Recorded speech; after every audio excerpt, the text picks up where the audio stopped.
Hello dear friends, अस्सलाम वालेकुम, नमस्ते, how are you? I hope you fit, I hope you fine. तो आज का जो हमारा लेक्चर है, lecture number 8 overall sequential series का, उसमें हम जा रहे हैं पढ़ने हार्मोनिक प्रोग्रेशन।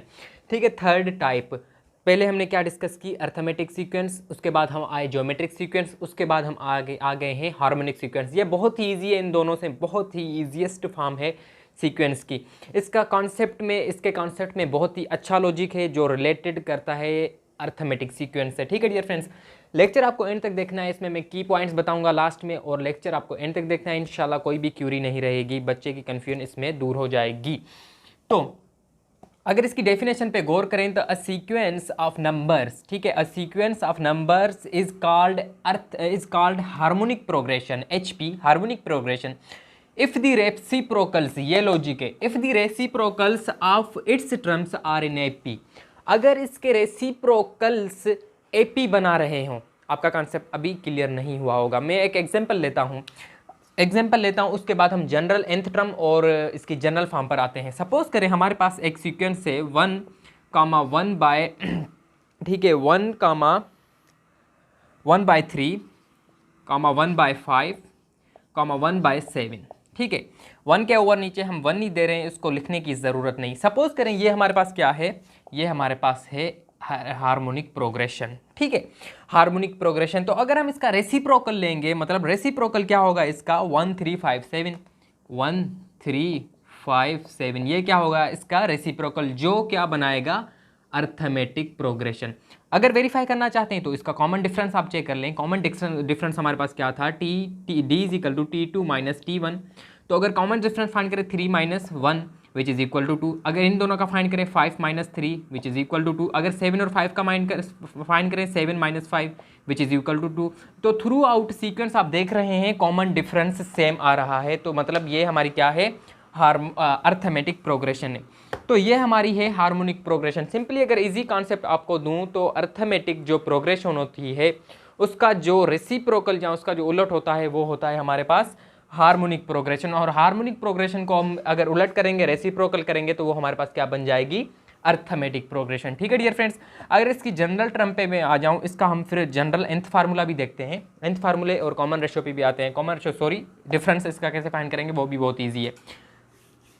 तो इसके अगर ये की पॉइंट था, ठीक है। और एक चीज़ मैं आपको बता दूं इसके बारे में कि जो हार्मोनिक प्रोग्रेशन होगी, नोट की सूरत में आप लिख ले, नोट की सूरत में, no term of H B is zero. H B की कोई भी टर्म ज़ीरो नहीं होगी। क्यों? क्योंकि सपोज कर लें अगर हमने ज़ीरो ले लिया, अगर हमने यहाँ पर ज़ीरो ले लिया, ठीक है, तो ज़ीरो जब हम डिफरेंस फाइंड करेंगे, सपोज कर लें हमने यहाँ पर क्या कर लिया, ज़ीरो ले लिया, ठीक है, zero. Remember that the reciprocal of zero is not defined. जैसे कि आपको पता है जो रेसिप्रोकल ऑफ ज़ीरो होता है ना, वो नॉट डिफाइंड होता है। ठीक है, अगर हम 1/0 कर लें तो वो हमारे पास क्या हो जाता है, अनडिफाइंड हो जाता है। तो इसीलिए इसका अगर हम रेसिप्रोकल लेंगे, ठीक है, इसका अगर हम रेसिप्रोकल लेंगे, क्योंकि हमने क्या बोला कि इसकी जो रेसिप्रोकल होगी वो क्या बनेगी, अर्थमेटिक प्रोग्रेशन। तो अगर इसका रेसिप्रोकल लेंगे तो ये हमारे पास क्या हो जाएगा, 1/0, जो कि अनडिफाइंड है। ठीक है डियर फ्रेंड, तो इसकी कोई भी टर्म ज़ीरो नहीं होती, ये भी आप कीप इन माइंड कर लें। तो इसकी जो जनरल टर्म हमारे पास जनरल सीक्वेंस बनेगी वो 1/A1, 1/A2, 1/A3 and so on 1/A1 plus n-1 into D. ठीक है, ये है इसका जनरल फॉर्म, nth फॉर्म। इसकी मदद से देखें, इधर भी आपको एक लॉजिक नज़र आ रहा होगा कि ये चीज़ आपने कहीं पर देखी है, जो डिनोमिनेटर में पड़ी है, ये चीज़ आपने कहीं देखी है। ये है nth टर्म फॉर एपी के लिए जो हम nth टर्म फाइंड करते हैं तो वो उसका फार्मूला ये यूज़ करते हैं। तो जैसे कि मैंने आपको बोला, simply reciprocal of AP is HP, मतलब हार्मोनिक प्रोग्रेशन है। तो उसी के ही nth टर्म को हम रेसिप्रोकल कर दें तो वो भी किसके लिए बन जाएगा, हार्मोनिक प्रोग्रेशन के लिए बन जाएगा। ठीक है, फॉर हार्मोनिक प्रोग्रेशन। ये लॉजिक सिर्फ आपको माइंड में रखना है कि एचपी का या एपी को अगर रेसिप्रोकल या उलट कर दें तो वो क्या बन जाएगी, एचपी। अगर एचपी को उलट कर दें तो वो मतलब क्या बन जाएगी, एपी। मैं इधर नोट और लिख दूंगा कि AP and HP are reciprocals to each other, reciprocals to each other, ये भी पॉइंट टू बी नोटेड है, ठीक है। तो ये है जनरल टर्म, इसकी मदद से हम क्या कर सकते हैं, इसका nth टर्म फाइंड कर सकते हैं, ठीक है डियर फ्रेंड्स। तो सिंपली जो डेफिनेशन थी कि अ sequence of numbers is called HP, किसी भी नंबर्स के सीक्वेंस को हम HP कहेंगे if the reciprocals of its terms are in AP, अगर उसके रेसिप्रोकल्स AP में है, ठीक है डियर फ्रेंड्स।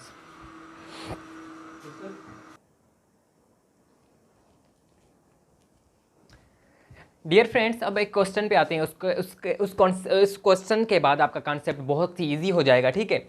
इस क्वेश्चन में बहुत ही लॉजिक है, बहुत ही इजी, मैं आपको इजी वे से आपको बताऊंगा, आपको समझ भी आ जाएगी इंशाल्लाह।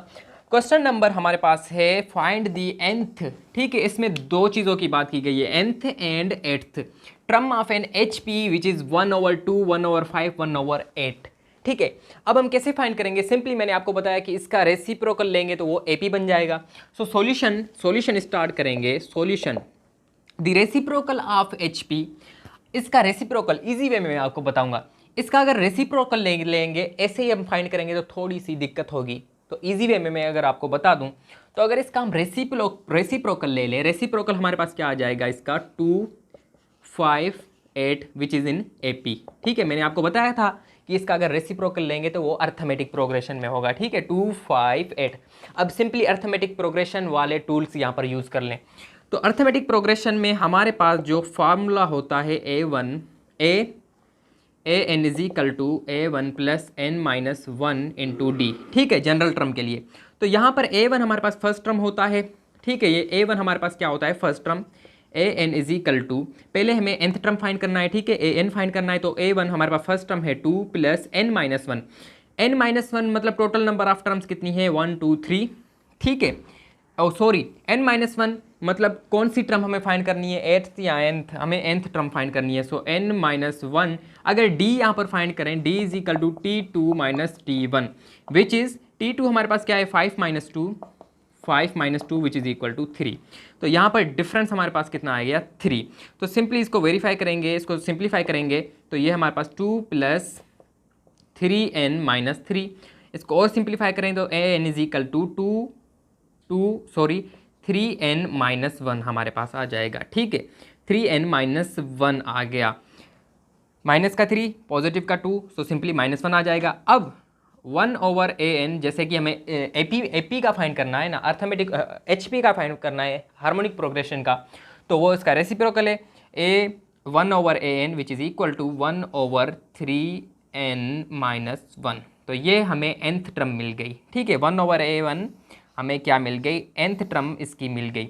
अब सिंपली हमें 8th टर्म फाइंड करनी है, तो 8th टर्म फाइंड करने के लिए सिंपली हम क्या करेंगे n is equal to 8 put करेंगे, n इज इक्वल टू 8 इसमें पुट करेंगे, a/8, ठीक है, is equal to 1/3n mean 8 -1, ठीक है, 1/8 is equal to 1/24 -1 which is nothing but 23, right, ठीक है dear friends, right.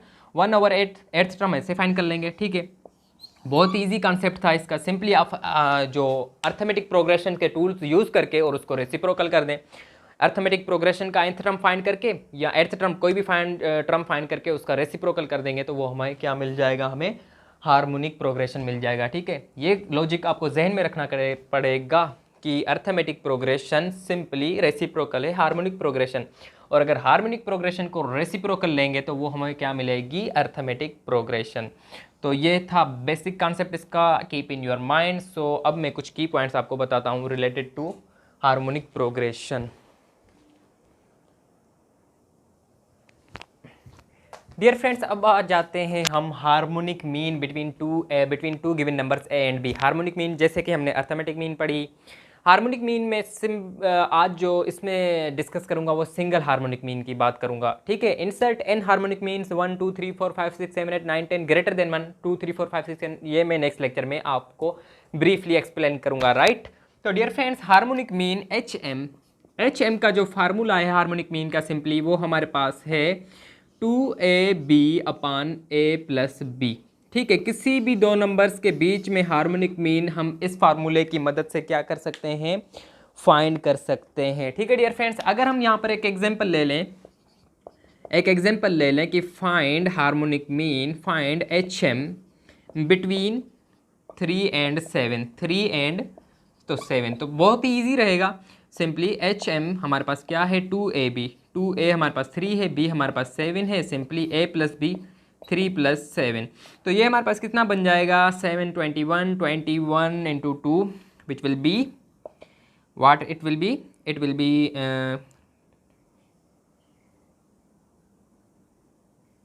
42, okay dear friends, and it will be 10। So बहुत ईजी है। अब आप सिंपली 2 से इनको डिवाइड कर दो, ये हमारे पास 5 हो जाएगा और ये हमारे पास सिंपली हो जाएगा 21। तो हमें जो हार्मोनिक मिल गई इनके बीच में, वो हमें क्या मिल गई, 21/5, 21/5। तो हमें जो हार्मोनिक प्रोग्रेशन मिलेगी simply 3, 21/5, 7 which belongs to harmonic progression. ठीक है डियर फ्रेंड, तो ये बहुत ईजी कॉन्सेप्ट है। नेक्स्ट लेक्चर में इंशाल्लाह आपके साथ मिलूंगा। Insert an harmonic means between two given numbers, बहुत ही ईजी ब्रीफली मैं आपको बताऊंगा। अगर आपको ये चीज़ें आज वाली समझ आई होंगी तो प्लीज़ सब्सक्राइब कर दें, लाइक कर दें, शेयर कर दें। अगर इस टॉपिक को मैं समराइज़ कर दूँ, इस पूरे टॉपिक को, तो एक लॉजिक आपको जहन में रखना है कि reciprocal of H P is A P. अगर इसका एच पी का रेसिप्रोकल लेंगे तो वो हार्मोनिक हार्मोनिक प्रोग्रेशन बन जाएगा। ठीक है, उसके बाद हमने nth टर्म फाइंड की, nth टर्म जनरल टर्म, ठीक है, तो वो भी reciprocal of A P is H P. उसके बाद मैंने आपको हार्मोनिक मीन का कॉन्सेप्ट दिया। ठीक है डियर फ्रेंड्स, नेक्स्ट लेक्चर में हम मिलेंगे। Insert an harmonic means between two given numbers. अल्लाह हाफिज़, तब तक के लिए।